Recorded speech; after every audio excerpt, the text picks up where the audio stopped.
Məsələn, hədis buyurur ki, bu dünyada insanın bir adı var, o adla məhşərdə o olmayacaq. Bu dünyada mənim adım şəhadətdir, sənin adın vəlidir, o birisinin adı hər kimdir.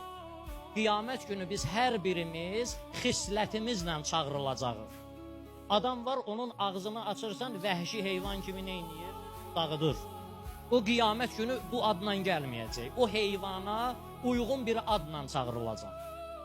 İnsanların məhşər günü sima almaqları bu dünyada olan vəziyyətlərinə görədir. Bu dünyada neynirdi? Kibir göstərirdi. Bu dünyada özünü böyük göstərirdi, elədir? Hamısını tapdalayırdı. Hamısını ayağının altında görürdü. Allah deyir, orada qarışqa kimi gələcək. Niyə? Allah demək istəyir ki, əslində o çox cılız adamdır. Əslində o çox kiçik adam olub. Onun təkəbbürlü eləməyinə baxmayın. Onun zülm eləməyliyinə baxmayın. Bilirsiniz niyə? Çünki şücaətli adam zülm eləmir. Zülmü kim eləyir? Qorxan adam. Nədənsə qorxur, başlayır nə eləməyə? Zülm eləməyə. Qarşısını almaq üçün zülmlərə keçir, zülmlər eləyir. Əslində cılız adamdır, əslində çox balaca adamdır. Allah deyir, onun əsl sifətini orada qoyacam ki, sən bu qədər cılız olmusan, sən orada özünü bu cür kibir, təkəbbürlü göstərirdin. İndi cəmaat sənin üstündən keçsin. Bu idi sənin həqiqi siman.